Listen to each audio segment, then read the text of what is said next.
season will be a little different. Maybe we get one season that's 16, one that's 20, one that's 12. I don't know. We'll see what happens. You can get a lot done with dialogue-heavy stories that don't have battles and creatures flying around and lots of expensive visual effects things. You can actually get a costume drama. Look at Downton Abbey. You can get that on the air, and it's just talking. It's just you can get a lot done if you want. But, of course, Justin is correct in saying that there's not a lot of specific story there. And without those specificities, the writers in the writer's room are going to do what anybody else would do, like they do when they develop Lord of the Rings video games. They're going to be making stuff up from whole cloth. We have to be mentally and emotionally prepared for that. I'm just saying, guys. Guys and dolls. I'm really, really excited because I was prepared for okay, Lord of the Rings on Prime is coming. We've got 5 seasons. Second Age is probably going to be 6 episodes a season. And we're going to have to wait 9 months between things. Sort of like Outlander does 13 episodes. So Outlander, we start watching in September and by December it's over. And then I have to wait 8 months for more Outlander. And it's really frustrating. If they're doing 20 episodes, first of all, that's going to be a really long binge watch. As we're going to have to do the weekly episode by episode torrents because that's too much to binge in one go. I would. We don't even know if they're going to drop everything all at once. Yeah, we don't know that yet. But it seems that at this point, Amazon's always done that. I don't think they've put out a show that's been weekly yet. It gives the producers time to finish more post-production, certainly. If they do it that way, yes. The work that Louis Leterrier is doing for Jim Henson for The Dark Crystal, Age of Resistance, they're doing 10 episodes. Each one should be 45 minutes to 60 minutes. And they're dropping everything at once. Right, because that's the Netflix way. That's the Netflix way. My friends and I are planning on August 30th a 10-hour Dark Crystal mega marathon. Which is crazy because that same I'm weekend, so down. Carnival Row also drops that same weekend. So are you going to go Dark Crystal into Carnival Row? Yes. Yes, I am. So Labor Day weekend, Cliff will be watching TV. Actually, Labor Day weekend, I will be at Strategicon down by LAX. But that's when Dark Crystal drops. Hosting Dragon Dice tournaments and events for all my friends who love to play my favorite collectible dice game. But that's Saturday and Sunday. I'm going to do Dark Crystal on Friday. So you're not going to do Strategicon Friday and Monday, just the Saturday and Sunday? Just Saturday and Sunday, okay. Yes. So if you guys want to, hey, big shout out, go to dragondice.com, or even better, if you're friends with all of us on Facebook, go to the Dragon Dice Players Community on Facebook. It's the best game. If you love Magic the Gathering, you'd love Dragon Dice. Trust me.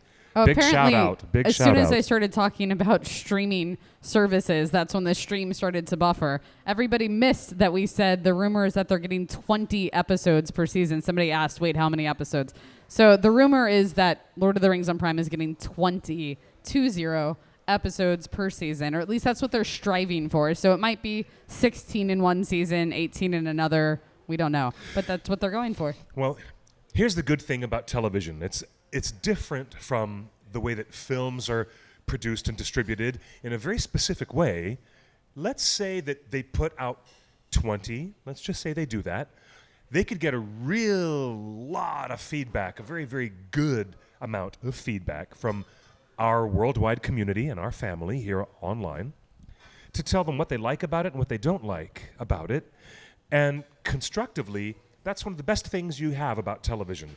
Whatever doesn't work in season 1, like what was not working. You can tweak and adjust. In the next generation. Not to mention that the first episodes, as you're filming, the cast is just starting to bond. That chemistry's just getting there. They're finding their characters. It's only going to get better. Any smart producers of television would do what they did with Gene Roddenberry and Star Trek The Next Generation. Because season 1 of The Next Generation was kind of squeaky a little bit.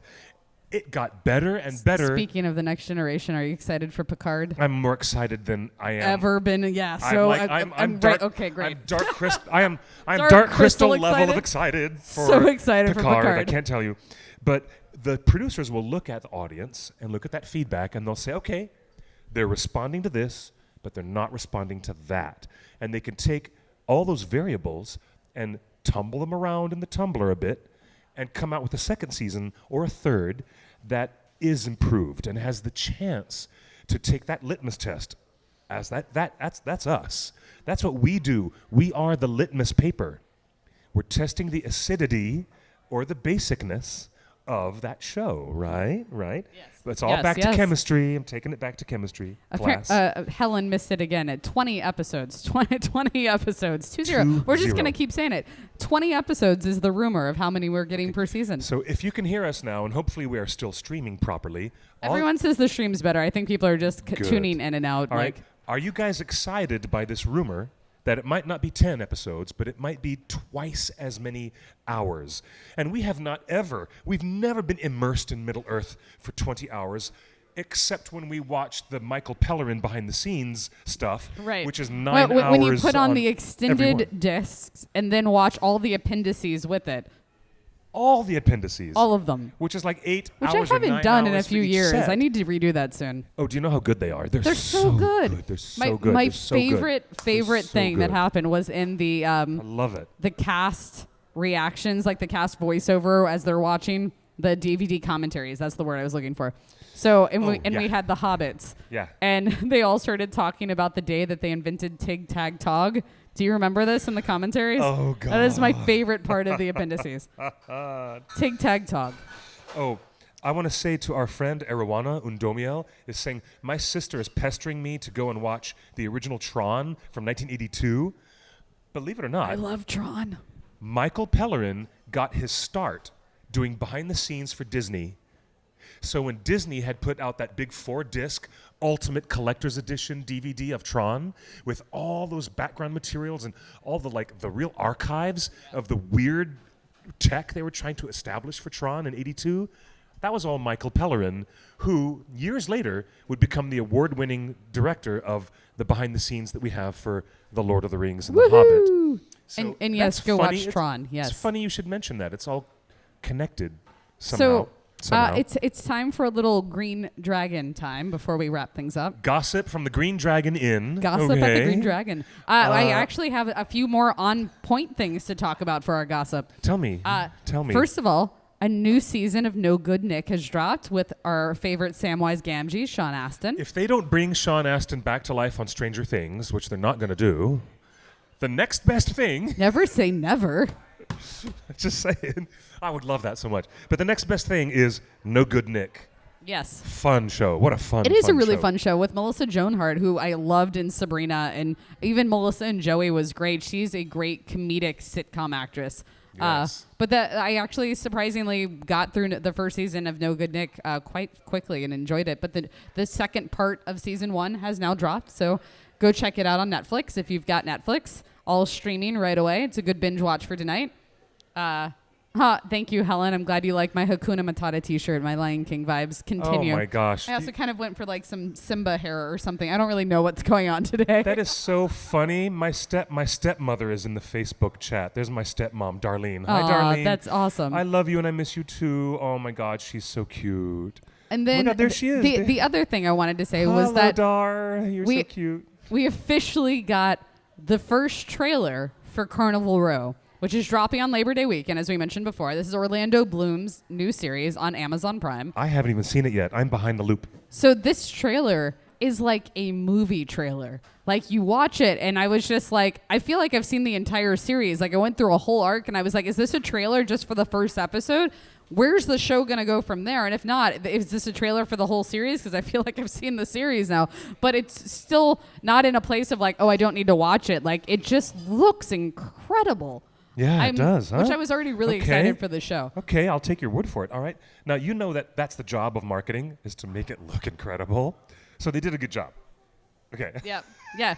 No, but it wasn't just like, I didn't look at it in terms of like this show. In terms of how they made the trailer, I was like, I feel like you gave too much away, and like people are going to be like, oh, well, I know what happens now. Like, you didn't build up anticipation.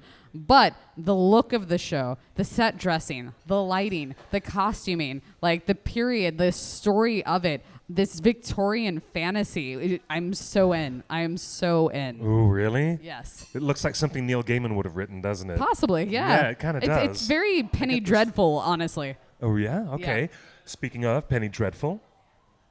What about it? Directed by J.A. Boyona, who's going to be our first director for the... Which he only directed like the pilot episode of Penny Dreadful, not all of Penny Dreadful. But he is doing the first 2 episodes of Lord of the Rings on Prime. I hate it when trailers give away the entire plot. Also, Pipsky just said that she needs to go watch the trailer for Picard, so me and Cliff are going to sit here in silence for a minute and a half while you watch Picard right now. Oh my gosh, go Pipsky, go watch it. No, seriously. I was just going to say, is it on September 22nd? Yes, okay. They're talking about Bilbo's birthday. There's 2 things, now that you mentioned it, the second thing I'll mention is, in September, late September, here in Los Angeles, of the many events that we do, the OneRing.net has its biggest annual event. My favorite event that happens around my birthday. It's entirely free. Mm-hmm. It is the Bilbo Baggins Birthday Bash. Yes, and it is. It is held in Griffith Park. And it happens on whatever weekend falls closest to Bilbo's birthday every year. Yes. And it's free, and it's potluck, and we bring plenty of food, but so does everybody else, and people keep coming throughout the afternoon, so there is a plethora of food and activities, games. Last year, people were bringing LARP weapons and teaching, like, sword fighting and stuff like that, which if you don't know what LARP is, it's live action role-playing.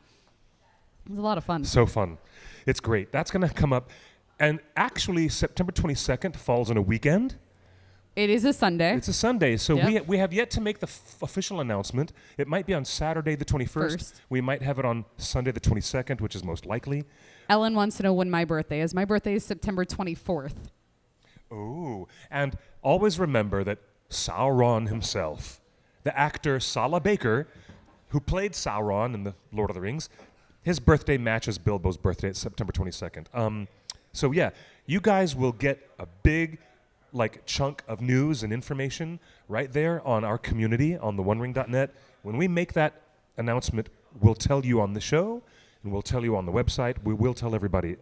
However, before we close down Green Dragon gossip at the Green Dragon Inn, the new published board game from Fantasy Flight Games, which is The Lord of the Rings, Journeys in Middle-earth, is a wild success. Every game store in North America sold out of copies of this board game. Except for Emerald Knights in Burbank. They had 4 copies on Saturday. They did? Yes. They've been ordering more. They've been ordering a lot more. Yes. Because I've been there every week. You know what? I introduce my friends to the game, and even though it costs $100, they go to Emerald Knights in Burbank and they buy a copy instantly. Yep. And they ran out, so I'm glad they got more copies. Fantasy Flight Games has created an RPG game system. It's kind of like a light version of a dungeon crawl. It is a unique game system that uses a companion app. You play the board game itself, but the pieces on the board in front of you are run by an app, and that app is the Dungeon Master. It lays out all the map tiles. It tells you where the monsters are and the traps and the non-player characters, and it's brilliant. It is so brilliantly written. I would love to write one of those big adventures for Fantasy Flight Games. It's in Middle-earth. Have you ever wanted to travel across the northern realms of Eriador? Yes. To the old kingdom of Arnor that has been left in ruins and shambles for thousands of years? Yes. And go face to face with the undead, ghostly wights and creatures. Not so much that part. In the old capital of Enumenos. Have you ever wanted to get on a boat and cross Lake Evendim in the middle of a storm? It's so well written. The game is crazy. It's cool. And the reason why I'm excited about it is just a few days ago, they published an expansion for Journeys in Middle-earth. It's so cool. You can download it. Did they announce that at Gen Con? They did. Oh. Yeah. But the download is available. If you already own the game, you can go to the Google Play Store or the Apple Store, and you can download The Hunt for the Ember Crown. This time, we get to enter the Shire. It's the first time the game designers let us go and interact with the hobbits in the Shire. I need that. It's so good. And there's 6 different characters. You can play Legolas, Aragorn, Gimli. You can play new characters, Baravor, who's a ranger, or Elena, who is a harpist. She's a musician, and she has this beautiful glowing Pippin? harp. Where's Pippin? Pippin is not in the game yet, but That's stupid. But Bilbo is there. Bilbo is there. And I love to play Bilbo. He's awesome. He's a really great character to play, and it's a fun experience. So for all you tabletop gamers out there who really want to dig your teeth into the newest Lord of the Rings RPG board game, it's the new rage where the technology is combined with the physical manual game, and you have them both combined together. And I can take my tablet and hook it up to my TV, my smart TV, and everybody in the room can see the map of Middle Earth. I really love that out. you did this, and I followed your hands like there was a tablet actually here. here. So, for you folks who are digging that, and I'm a gamer nerd as much as I am an animation nerd, check out Journeys in Middle Earth. It's one of the most fun games you can play, and it's very well written. I agree. It is very good game. As somebody that produces board game events 6 times a month in SoCal, that is a great game. And I didn't even hear about that announcement. I tried to stay on top of Gen Con all weekend. Every day I was just refreshing my feed of like, what are people freaking out about? What game was released? What do I need to start adding to game night? There's so many amazing board games right now. So many. And just another big plug for Emerald Knights with a K, KNIGHTS. If you're in the Southern California area, and since unfortunately Meltdown Comics is now gone, there's Golden Apple on Melrose, and there's Which Emerald I heard Knights. Golden Apple is closing. No, really? I heard that. I don't know if it's true. Somebody told me the other day that they're closing. I can't. That's too bad, because comic books are like so close to me, and I hate to see brick and mortar retailers going under like that. Absolutely. But Completely anyways, agree. the expansion is available. It only costs $14.99. That has extra figures, really beautiful miniature figures that me and my friends have started painting. Yes. And it has new cards and new abilities to deal with the villains. And there's an online. The scenarios are 14 chapters long. Awesome. Okay? It's like Gloomhaven, but Gloomhaven has 99 chapters. Like Gloomhaven, but you find yourself playing it for weeks. You'll find yourself playing. And Gloomhaven just came out with an expansion. Yes. And because they feel like people have already gotten through 99 campaigns. I love that. I love that. Like, it's a really cool game. I'm just gonna say #nerd. I'm nerding out. I'm a nerd. Yay, I'm nerds. such a nerd. Woo-hoo. Such a nerd about this. Also, apparently, I'm show you. I love Nigel just posted, I now have a lot of shows to binge watch. Thanks, guys. You're welcome, Nigel. That's what we're here for, is to entertain you and tell you what you should be watching. So I have to watch the Carnival Row. Pipsky, did you watch the Picard trailer yet? Have you come back? No? Yeah. Take a look at this. See? Oh, your miniatures. They look so good. This is my friend Maximilian who painted that Nice. orc marauder. That's beautiful. It's nuts how he painted it. And there's an undead white. Cliff will tweet some of these later so everybody else can see I already them. tweeted them this morning. Oh, by the There you way, go. if you want to see the pictures of the new figures we painted, I'm on Twitter, and it's QuickBeam2000. So go ahead, take a look. So follow Cliff. That's at QuickBeam2000, Twitter and Instagram. I'm Uncool Rockstar on Twitter and Instagram, so if you wanted to engage with any of my stuff. Absolutely. So I am the uncoolest there is. No, you are not. You're the coolest.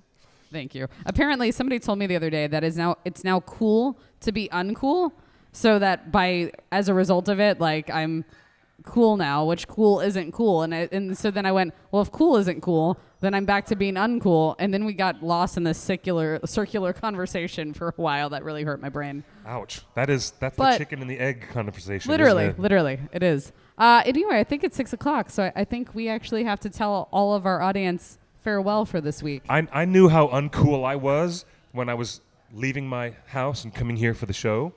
And there's a traffic sign that says end school zone, and somebody took off the letters H and S completely, and so it says end cool zone.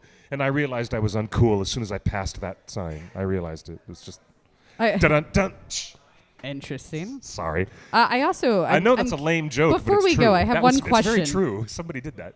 But before we go, I have one question actually for our audience. For some reason, Snapchat has been coming up a lot in conversation lately, and I don't understand it. I'm 36. I'm 37 in 2 months. Or no, well, next month, 1 month.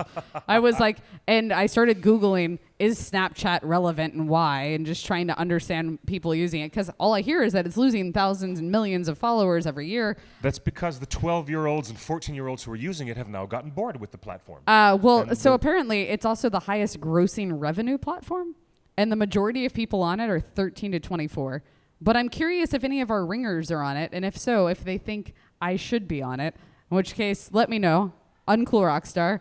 It's. I also found out there was a psychiatric study recently that apparently Snapchat is the happiest social media platform there is. Because everybody's barfing rainbows. Whereas Instagram is considered the number one word associated with Instagram is self-conscious. I agree with that. JC is here. In my other life, doing videos for Billboard. You've been telling me about Snapchat lately. This is part of where it's coming from for me. The Billboard Snapchat is alive. Like that's like my big bread and butter thing right now. Do you mean I don't Billboard know, magazine, the music magazine? Mm-hmm. Okay. But yeah, we do a lot. I do a lot of Snapchat recently, and it's a very interesting format to play with, and it is a completely different audience than everything else. It really is. Completely different. I mean, the second I saw that 74% of users were 13 to 24, I went, oh, no wonder I don't understand it. And so far, everyone in our chat room says I don't understand and I've never used Snapchat. So thank you for making me feel like I'm in the right place, guys. But from a marketing perspective, so if you do a minute 30-second video in Snapchat, it has to be broken up into 15-second chunks. So you've got 10, 15 Which is the same for Instagram. Which is an opportunity between every video to run an ad. That's why it is such a lucrative social media that tool. Explains it. Because they can insert 5-second ads between your 15-second videos, and you watch them because it's quick. Interesting. I also saw that their Discover page doesn't feature normal users that you have to buy to be on the Discover page, which is different than other platforms. Yeah, you'll see my videos on Billboard there. Oh, well, that's if I decide to download it, we'll see. I'm not. I've never even I've been holding out this long. I have no interest right now. I've never looked at Snapchat. Ever. In my whole life, I've never looked at it, but I've edited videos. I had 4 people last night at Scum and Villainy kept coming up to me, like showing me a snap that their friend sent me them, and I was like, I don't understand what's happening right now. Like, I just don't get it.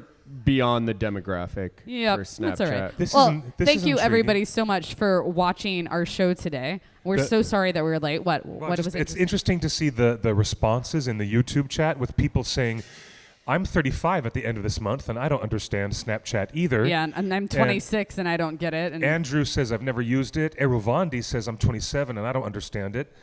John just said that he heard Snapchat's making a comeback with redevelopment. So that's what I'm concerned with right now, is that it sounds like they are retooling it. The only reason they lost users last year, I looked into this, was because they made an update where the interface was so different that people felt confused by it. And they just gave up. They didn't want to log in because it hurt them to try to figure out what was going on. So if they retool that, it might actually make a huge comeback.